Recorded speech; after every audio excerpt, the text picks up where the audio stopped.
Selamat malam, Anda menyaksikan debat. Saya Alvito Dinova Ginting. Tidak terasa, mungkin yang menunggu sudah terasa dari awal begitu ya.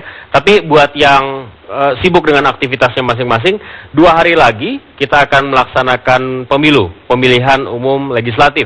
Dan kita akan memilih wakil-wakil rakyat kita yang akan duduk nantinya di Senayan sana untuk menyuarakan aspirasi kita. Mudah-mudahan, insya Allah, dan tidak korupsi, mudah-mudahan. Itu akan kita pilih 2 hari lagi.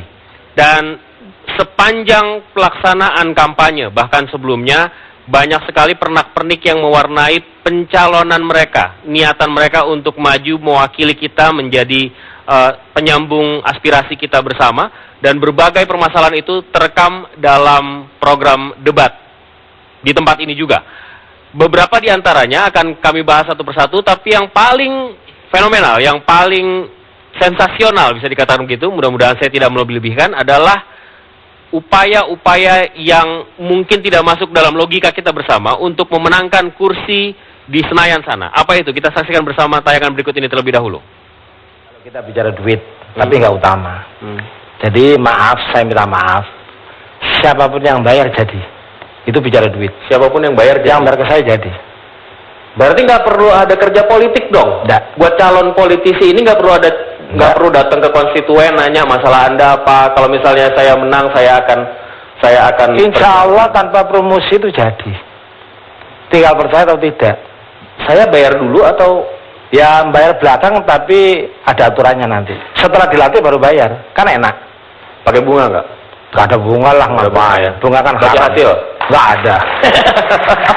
Luar biasa. Sudah ada contoh-contoh yang Anda loloskan sebagai calon? Ya banyak. Artinya sampai tingkat apa? Nggak usah sebut nama deh. Sampai tingkat gubernur. Gubernur di Indonesia? Mungkin presiden juga iya, tapi nggak perlu disebut. Banyak orang yang terlalu percaya pada orang. Kita harus kritisin. Siapa yang mudah percaya mudah dibohongin. Ini maaf ya Mas ya. Orang kan bisa iklan ya Mas ya. Iklan itu biasanya indah kabar daripada rupa. Makanya dari ditinjau dari sininya aja, insya Allah 100%. Ini sudah nonsen Mas. Dan ini juga kata-kata untuk memberikan pemaafan.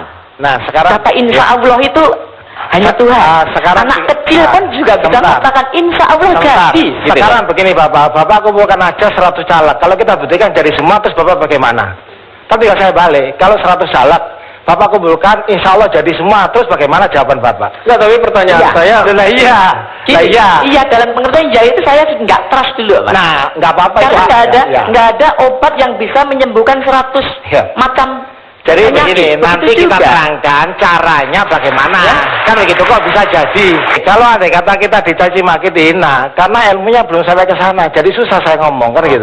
Mas, kalau dicaci maki, saya maaf sama kayak tukang sulap itu ya. Itu kalau kita nggak tahu caranya kan, ya kan? Wah luar biasa. Setelah dibuka rahasianya cuma gitu aja, aku juga bisa. Paham ya maksudnya?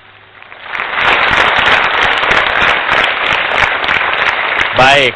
Dalam upaya kita untuk keluar dari permasalahan negara-negara berkembang, negara-negara yang terbelakang dan akan menjadi negara maju, middle income trap, kemudian juga upaya untuk memenangkan pasar bebas Asia dan lain sebagainya, yang begini-begini masih laku di Indonesia untuk menjadi daya tarik dalam masuk ke kancah politik. Apakah klinik dan politik begitu dekat? Dan seperti apa sesungguhnya keberhasilan ataupun kesuksesan itu bisa dicapai dengan cara-cara seperti itu? Saya undang untuk berbicara dengan saya Al-Mukarram Ustadz Yusuf Mansur. Assalamualaikum. Waalaikumsalam warahmatullahi wabarakatuh. Alhamdulillah. Jadi gimana tuh yang begitu tuh? Iya, memang harusnya sih sudah dibawa ke alam pikiran yang memang dibebaskan dari unsur-unsur yang seperti itu. Apalagi kita mendahului Tuhan kan. Itu tidak baik. Kalau doa boleh? Doa boleh. Itu bukan bagian dari ikhtiar? Saya kebetulan tidak mengikuti debat secara menyeluruh, cuma cari cuplikan. Tapi saya pikir kalau sudah mendahului, itu memang tidak baik. Apapun kalau sudah mendahului itu tidak baik. Karena besok bisa berubah. Jangankan besok, sedetik kemudian pun bisa berubah. Nggak ada jaminan tuh kalau kita melakukan tirakat atau melaksanakan apapun. Oh beda, mungkin kalau doa mungkin akan jadi pengaruh. Ini kan tadi yang saya lihat bayar. Ada unsur yang tidak bisa unexplainable, jadi nggak bisa dijelaskan. Pokoknya bayar dulu, nanti kalau jadi baru tahu ya, susah juga. Apalagi modelnya kayak leasing gitu. Nanti ambil aja dulu, nanti kalau jadi baru dibayar belakangan. Walaupun nggak ada bunga ya. Hebat juga. Sebenarnya bagaimana sih kalau dikait-kaitan dengan upaya ya? Iya kan Allah menyarankan kita berusaha dan berdoa dan berusaha begitu. Ini nggak termasuk dari bagian berdoa atau berusaha dengan cara yang berbeda? Iya, berusaha itu ada patronnya, ada pakemnya. Kalau sampai berusaha itu malah menjauhkan dia dari Tuhan, dari Allah SWT, ini malah bikin dia jadi petaka. Kalaupun nanti dia terpilih pun, ini terpilih bisa jadi masalah. Kenapa? Ya karena udah nggak syar'i lagi kan. Udah, kalau emang mau terpilih, ya lakukanlah khidmatan yang baik, pelayanan yang baik, jadi contoh duluan di masyarakatnya, sehingga contoh bicara, orang juga bicara, nyampe di di bumi udah diomongin, nanti nyampe ke langit putusannya turun.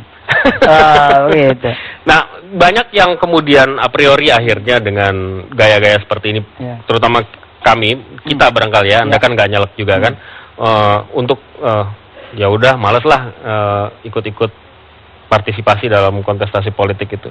Bisa itu membuat orang akhirnya, terutama orang-orang yang dekat dengan agama misalnya begitu. Bisa saja. Bisa saja, ini kan bentuk kefrustasian sebenarnya, karena nggak punya sesuatu yang bisa diunggulkan, nggak punya sesuatu yang bisa kemudian dikedepankan sebagai tawaran kepada calon pemilih, sehingga mereka memilih jalan-jalan pintas. Dan sepanjang pengamatan saya, mulai dari melek zaman dulu, mulai melek alam ini Indonesia, sepertinya memang akrab sekali, bahkan orang-orang yang saya lihat relatif dekat dengan agama juga melakukan praktek seperti itu. Kadang-kadang dalam tanda kutip menjajakan jasa itu atasnamakan agama.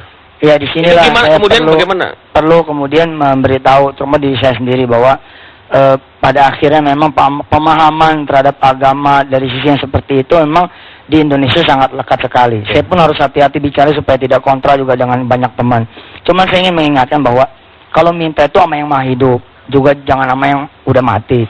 Terus kita datang ke kuburan itu sunnah, memang disunahkan berendam di kali. Tapi minta restu ini kan nggak bener gitu.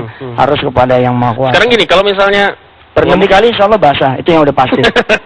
Pasti basah. Mau menggigil ya, ribut juga ya. Iya. Nah, ada nggak sih calon-calon politisi yang datang ke Ustadz minta tolongin dong Ustadz, gimana caranya gitu? Alhamdulillah, saya kebetulan nggak terlalu seksi kali ya buat dunia politik, jadi nggak banyak yang datang gitu.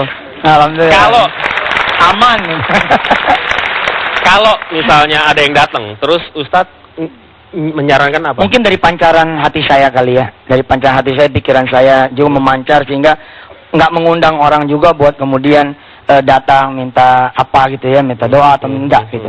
Karena mungkin dari sisi sayanya emang udah lepas duluan. Oke, kalau misalnya saya nih caleg nih, terus dengar debat malam hari ini, dengar Yusuf Mansur berbicara seperti ini. Lalu saran Anda untuk mereka, oke, kita nggak pakai cara itu, cara apa yang benar kemudian? Caranya pertama gimana? Saya bilang bersihkan hati saat kemudian memilih, bersihkan hati saat nanti memimpin. Dari proses dari awal ini sebenarnya harus bersih itu bukan cuma calonnya, tapi kita juga nih. Pemilih juga harus bersih juga. Tepuk tangan buat Anda.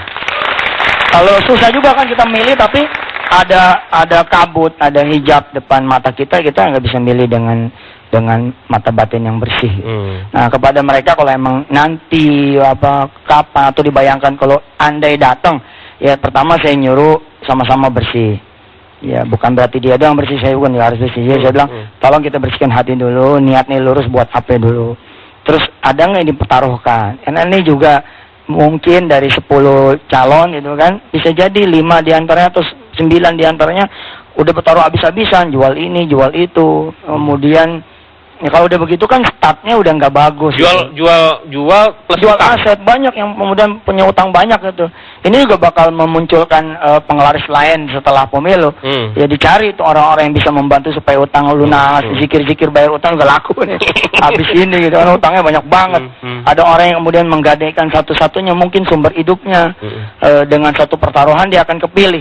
Nah setelah kepilih kan yang ada di bayangan dia kan nanti harus pulang modal juga. Nah kalau misalkan ditanyakan nggak perlu pakai duit, apa dibilang? Kalau saya datang kan harus ngasih makan, makannya siapa yang ngasih? Kan Ustadz Yusuf Mansur kan adalah Ustadz sedekah katanya. Ya.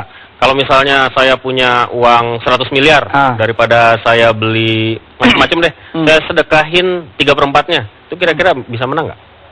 Nah, Ini kan motivasi pragmatis. lah. Politik itu lekat dengan pragmatisme Iya. gitu ya.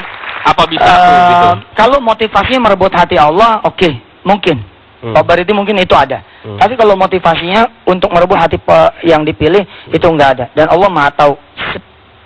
Sedikit saja tuh Allah tahu. Sebiji sawi pun. Iya, selembar rambut gitu ya, pipis bedanya Allah pasti tahu. Oh, no. Fa'alta laysa li ajli. Anda melakukan itu bukan karena aku, tapi karena dipilih.